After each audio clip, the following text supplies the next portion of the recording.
I'm Max Mead with Acceleration Labs. We're in the midst of some profound changes that are continuing to unfold in our industry.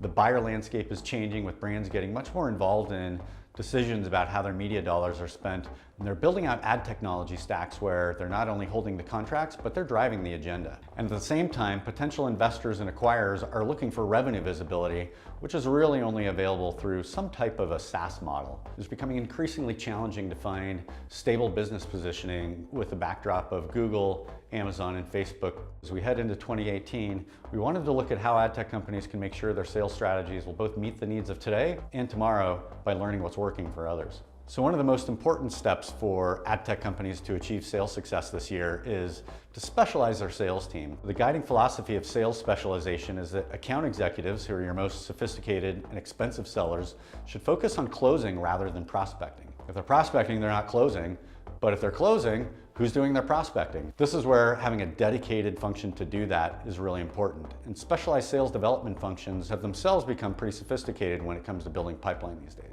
Another important step is developing a SaaS model. To attract investment or acquisition, ad tech companies need to evolve or supplement their media models with SaaS business models. And while there are different flavors of SaaS in ad tech, including flat fixed pricing and minimum spend levels, and transitioning from lucrative media margins can be painful, companies really need to start ripping the Band-Aid off if they have aspirations of raising outside capital or ultimately being acquired. Next important step is building your brand direct business. So to enable your SaaS model, you'll need a brand direct sales strategy, as agencies can't make commitments on behalf of their clients. And this doesn't mean ignoring agencies. In fact, you need to treat them as the important influencers and stakeholders that they are.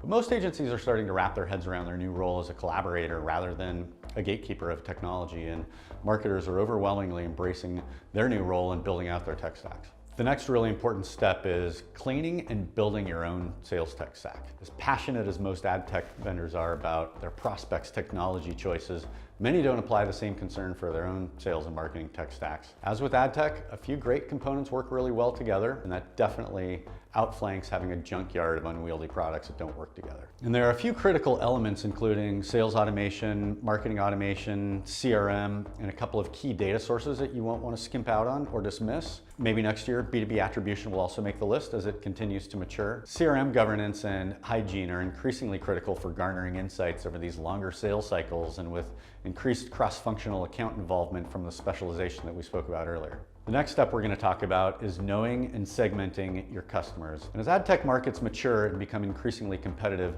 knowing your ideal customer profiles, or ICP, and how to speak with each becomes critical. Now, there's a few ways to go about identifying your ICP, but identifying those accounts who are truly the best fit for your company, not just the same top 50 accounts that everyone in our sector targets because of their size, is really important. Next up we're going to talk about is defining your sales process. So moving from an agency to an enterprise sales model is a big shift.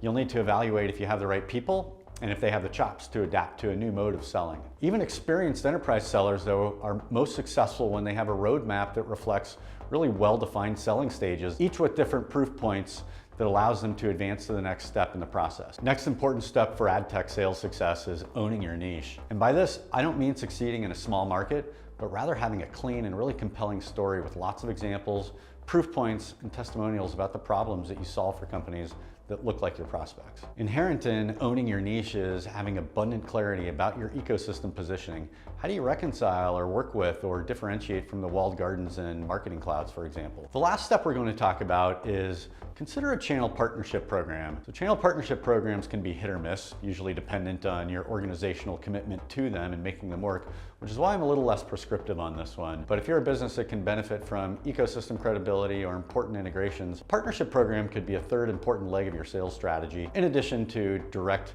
new account growth, as well as existing account growth initiatives that we spoke about earlier. These partnership programs take more investment than you'd like to think in order to be successful, however, so you need to be self-aware and deliberate about your strategy here. B2B sales is getting more sophisticated in general, and ad tech is no exception, as buyers are becoming savvier and doing more of their own research before even speaking with the seller.